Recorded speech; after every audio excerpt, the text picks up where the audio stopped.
It's hard at times. I don't know what experiences you personally walked in the door with this morning. I know some of them. I know they can be tough. I know they can be hard to understand. They can be difficult to live with. But I also know with all my heart and soul that we can have, if we can find that trust, that faith in the goodness of God, it gives us a strength and a power to move through things we never thought we could. I know that. I've lived it, as most of you have also. But it's a challenge at times to say, everything is working for my good, with a smile on your face and mean it, because you don't really feel that at all. But you know what? What if you and I could take that stand and just think, what if?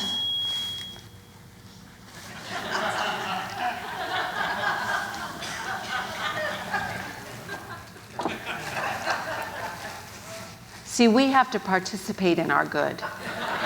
When something's in our way, we can't depend for it to move. We've got to do the work, but I'll talk about that in a minute. But if we could just say, what would it feel like right now? If you just take a nice deep breath like we've been doing all morning. I'm going to be out the door soon, Jeff. I don't know what to do, but I'm trying my best. And say, what if everything in my life right now is working for my good? Ernest Holmes says that if we can learn to trust life, and life with a capital L, which means God, if we can learn to trust life, we'll know that every experience we have is our teacher. We didn't say that every goodness means it's comfortable or easy, but everything is for our learning and our growth, that we can become something more. Every Sunday I say there's a power for good in the universe and we can use it. That's part of our teaching. We know it. But there's something that we don't say every Sunday. That power is also wanting, desiring to use us to bring forth the greater good. That's our purpose here. You know, there's a power for us to use, great. But that power is wanting us to bring more goodness, more light, more understanding into this world in which we live. We have to do that. It's there for us. We need to be using what we have, being really mindful in the moment. What is mine to do? What's mine to let go of? But I'm here to participate in this thing called life, to bring the greater good forth. You know, it's hard because we talk about this universal presence, this power, this creative energy that we call God, but we don't see it. There's a hidden hand of God that's at work, and we can't see it with our human eye. And because we can't see it, and we put so much faith in appearances and things, we forget that our faith has to come from something deeper. And when we put our faith in appearances, we get into the pattern of fear-based thinking. And we could say it's not our fault because we've inherited this fear-based thinking from generations and generations and generations. Man's inhumanity to man is not something new. It's gone on forever and ever and ever. Because we use that power. We have a choice. That power for good is there, but we can use it in other ways too. So we need to realize that fear is something we need to own. If we can't hold what we have, if we realize we're in fear, if we can hold it, we can handle it and change it. Let me tell you what Ernest Holmes says about fear. He says, Ernest Holmes believes fear is not innate, but stems from forgetting our spiritual source. So it's just misplacing our focus. It's not really a real thing, but that fear is something we hold on to because we've misplaced the greater good that is there for us. And he said, we are born from love, and I'll tell you something. If you look at a little baby and think that baby was born in sin, we're born in blessing. We have it in us. It's our innateness. It's in each and every one of us, every single person, that essence and energy of love. We experience fear when we perceive our separation from that goodness. When we take an experience and we make it fearful instead of bringing understanding to it. And he says he saw fear as a belief in limitation. He did not believe in evil. He said evil is a misuse of power. And when we see evil at work in and through someone or something or an experience, there's the possibility of something more for every one of us. We can't put a period where God put a comma. There's more happening in everything. I have a little story, which I know we've heard before, but it's still one that's greatly, says a point really well. And it comes from an old Chinese, it's a kind of an ancient Chinese saying, that there was a farmer, and one day, the farmer's one horse ran away. And the neighbors went, "Oh, that's terrible." And the farmer said, "Maybe." The next day, that one horse came back with a herd of horses. And the neighbors go, "How extraordinary!" And the farmer said, "Maybe." A few days later, the farmer's son was trying to tame one of the wild horses and fell off and broke his leg. And the neighbor said, "Oh, that's tragic." And the farmer said, "Maybe." And the next day, or a few days later, soldiers came into the village, and they were bringing together all the able-bodied men to go to war. But they left the farmer's injured son behind. And the neighbor said, "What a blessing." And the farmer said, "Maybe." Right. Because life is always changing. It's always, there's never a stopping point that's it.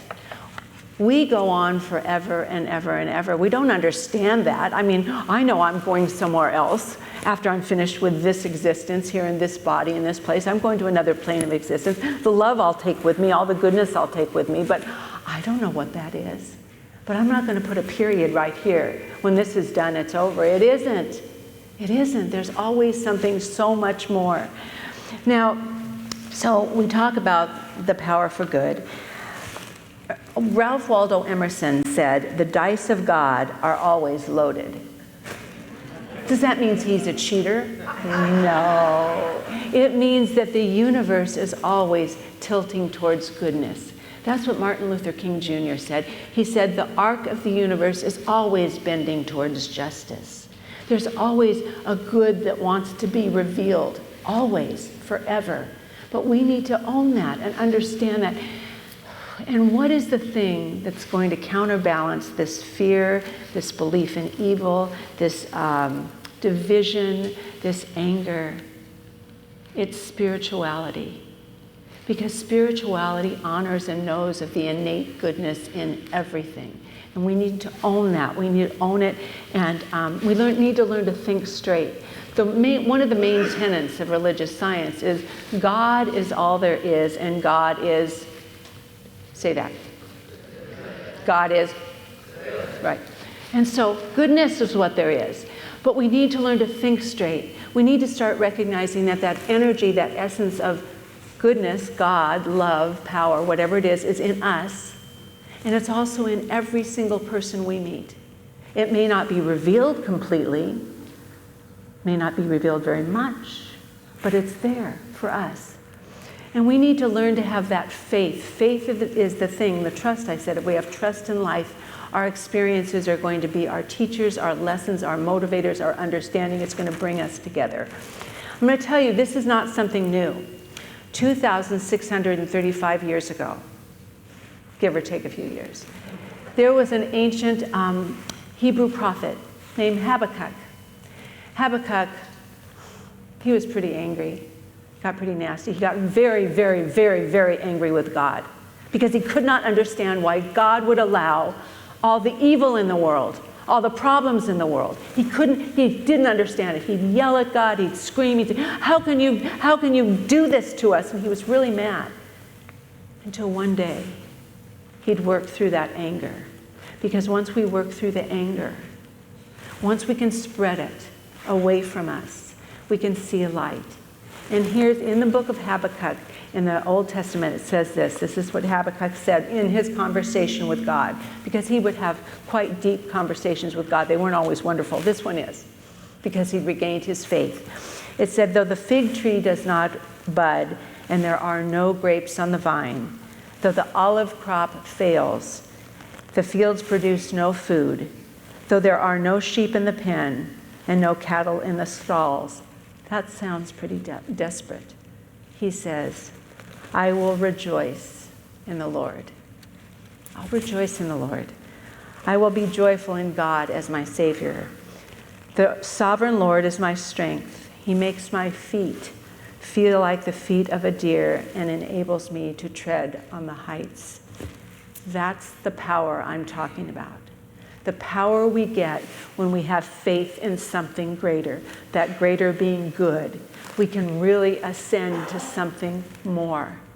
We have to be willing to rise up, step up, just as Habakkuk did, to think bigger. Remember when our buddy, Barbara Rumi, said, out beyond the ideas of wrongdoing and right doing, there is a field. That's the beyond. I'll meet you there. When a soul lies down in that grass, the world is just too full to talk about. Ideas, language, even the phrase each other doesn't make any sense. We need to let go of all these things we hold on to that keep us separate, that keep us just confused, living in a state of confusion. Now, 2,635 years ago, Habakkuk said that. Rumi was a 13th century, 1200 AD. And that is telling us, and I know Adil, you know the person I'm going to talk about next, is a contemporary that says the same thing, that we have to go beyond where we are right now in our minds and in our hearts. We don't have to move anywhere except going beyond. You might have to move away from the speaker, or the, what's this called, Kirk? A monitor, if that thing's, bugging you. But we don't have to. We just have to expand our minds and hearts to go beyond. And this is what David Whyte. And David Whyte is an amazing poet. He's an Irish contemporary poet and philosopher. And I have been blessed to see him in person. He uses poetry. I don't know if you were here a few Sundays ago when I said power should be put in the hands of poets, because poets know how to use power to expand us and grow us and challenge us to new ways of thinking. Well, he does that. He does that. He's speaking the same message that Habakkuk spoke 2,000 years ago. And he's really calling us. He's calling us to make a transition and a change and to accept things in a new way. He says, just beyond yourself. Just beyond yourself is where you need to be. Half a step into self-forgetting. Half a step into self-forgetting. And the rest restored by what you'll meet. Restored by what you'll meet. There is a road always beckoning. Road always beckoning. When you can see two sides of it closing together at the far horizon. The two different sides closing together. Isn't that the field we were talking about? The field, that's the field where they come together. When you see two sides of it closing together at the far horizon and in the deep foundations of your heart, at exactly the same time, that's how you'll know it's the road you have to follow. That's how you'll know it's where you have to go. That's how you'll know you have to go. That's how you'll know just beyond yourself is where you need to be. And I have a little note after that from Rumi that says, live life as if everything is rigged in your favor. As everything is rigged in your favor. There's so many teachers that have lived, spiritual teachers that have lived in truly awful conditions in the outer world that have found such deep and strong faith in something greater. Thich Nhat Hanh is one of those. He's a beautiful Vietnamese, beautiful Buddhist teacher. And he has a book called Fear. It's Fear, the wisdom in getting through the storm. And here's what he says. In our society, there is so much fear, suffering, violence, despair, and confusion. But there is also, at the same time, the beautiful blue sky. Not at a different time. At the same time, there is the beautiful blue sky. It may be covered by storm, by clouds, by fog, but the blue sky is still there. And he says, with spiritual practices, it's possible to see beyond the fog, the storm, the clouds, and to see that blue sky. It's the spiritual practices we teach, the prayer, the meditation, the contemplation, the spiritual reading, the communities we get in to talk about spiritual things, to support and love each other. Those are the things we need to do to see beyond the fog, the storm, the clouds, to know that beautiful blue sky is still there. It's still there. It's always there.